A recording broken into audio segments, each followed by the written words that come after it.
Hi mga ka-fambi!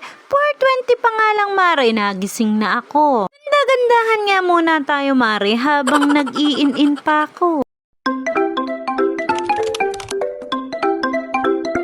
Iya, may pa-intro na.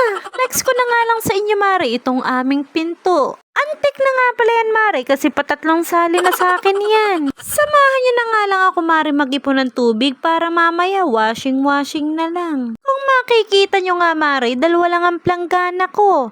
Paano ba naman Mare, pagkatapos kong paikutin ay dinadryer ko na agad. Patanggal bula agad Mare, sabay babanlawan ko tapos idadawni ko na. Kahit nga Mare hindi ako naliligo ay mag-iipon na rin ako dito ng tubig. Mahirap kasi Mare yung wala nang ang ligo ay wala pang hugas. Sigurado nga kahit anong kipit mo ay aamoy yan. Habang nag-iipon nga ako Mare ng tubig ay maglilinis na rin tayo. Para nga mamaya Mare, tutulog na lang. Hindi nga pala Mare pwede dahil marami pa nga tayong gagawin. Ay nga mga kumare at hahada muna tayo. Ulan ka lang, tutuloy pa rin ako sa pupuntahan ko. O siya, sige, goodbye!